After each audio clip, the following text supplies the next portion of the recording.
We are talking about three fundamental dimensions without which nothing can happen in existence. Just three fundamental forces, three fundamental qualities playing such a huge game. They are different only on the surface.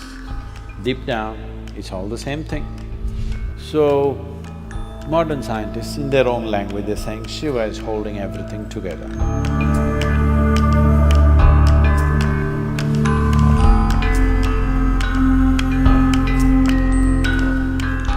See, Brahma, Vishnu, Mahesh means don't think of three people, one floating on the clouds, another sitting on top of the mountain, another doing something else. We are not talking about three people. We are talking about three fundamental dimensions without which nothing can happen in existence. If you look at these stories closely enough, Brahma is the creative force. Is there creation in the existence? For sure. Vishnu is the maintenance. Is maintenance happening? I'm not talking about Delhi, I'm talking about creation. There maintenance happening. Definitely there is destruction, isn't it? Within your body right now, millions of cells are dying, millions of new cells are being created, and billions are being maintained, isn't it? So you are a manifestation of these three forces. So is the planet, so is the solar system, so is the whole creation. It is a manifestation of these three aspects of creation, maintenance and destruction. You might have gotten little attached to Shiva and become little destructive.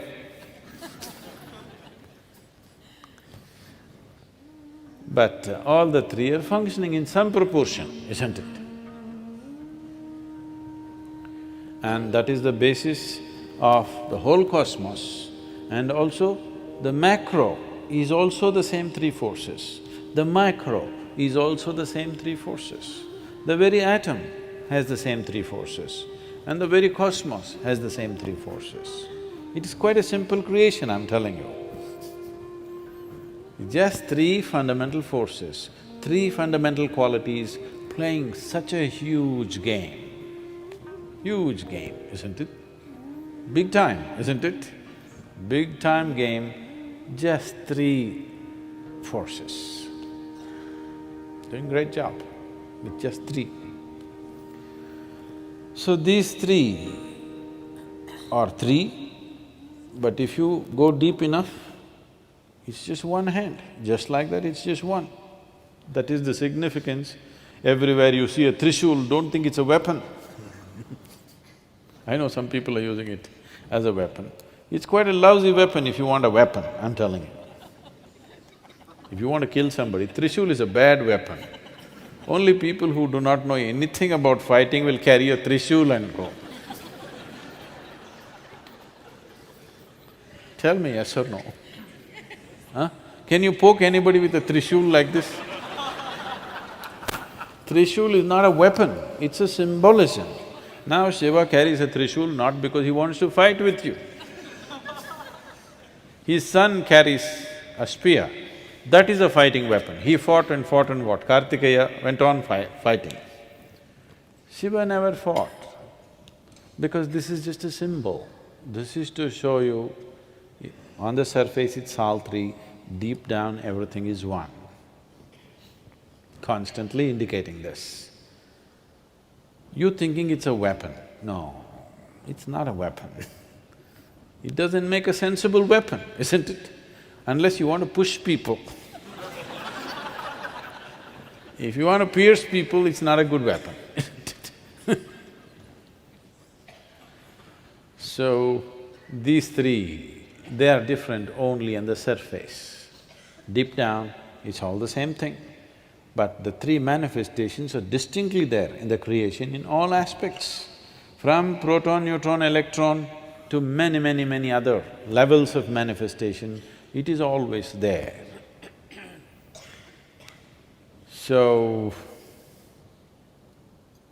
what is the significance of Mahadeva means, these three, when all of them are functioning as one, he is Mahadeva. These are three devas. When all of them are functioning as one, it is a Mahadeva. So we call the destroyer the Mahadeva because this is about… Brahma is about the genesis. Vishnu is about the organization of the creation. Shiva is oblivion. These two, creation and maintenance, only exist in the lap of the oblivion. It is the empty space in the creation, which is the most expansive thing, limitless thing, and which is the lap in which creation happens and disappears, isn't it? Happens, conducts itself and falls apart, all happens in the lap of Shiva, because he is oblivion. Shiva means that which is not. Shiva means that which is not. So that which is not we bow down, because that is the thing. Today, modern science is slowly veering towards that. They believed some time ago the electromagnetic forces and the nuclear forces and gravity are everything. Now as they dug deeper, deeper, deeper, do you know there is no explanation for gravity in modern science even today? Isaac Newton only told you apple falls down, which every village boy knew. Unfortunately, it falls down, not up. He gave no explanation, no mathematical background to it. Simply he said it falls down, nothing else. And since then, they have been trying to find out. They know at least enough about the other forces. Gravity is one thing which has freaked some modern science. They're not able to find out why gravity works the way it works. So today, one explanation they're talking about is, they believed at one time it's the gravity of the sun which is holding all the planets together, it is the gravity of something else holding all the galaxies together. Now they're saying that there is some dark force all over the place. Due to lack of description, because they can't make out any quality of that, they're calling it a dark force. And it is this dark force which seems to be keeping everything in place. They do not know what is the nature of this force. It is called as dark energy or dark force. This dark energy, we always call Shiva as the dark one. Yes? He's always referred to as the dark one. His night is the darkest night in the month. So, modern scientists, in their own language, they're saying Shiva is holding everything together. Now, I don't want you to imagine one man sitting there and holding everything together. That's not what it is. Shiva means that which is not. So that which is not is held as the highest, because that which is not is the largest manifestation in creation, isn't it so? If you look up in the sky, do you ever do it? Do you ever do it? Okay. I believe you, all right. So if you look up in the sky, because your visual apparatus are made in a certain way, you will think the sky is full of stars. That's not the reality. The largest thing out there is empty darkness, isn't it? The galaxies that you see there are just small specks. Rest, the vast expanse is nothing, isn't it? So that is what we are referring to as Shiva. But there are many aspects to this. This is because we are a dialectical culture, because we know existence is seamless. You think there is a boundary line between solar system and the rest of the galaxy? No.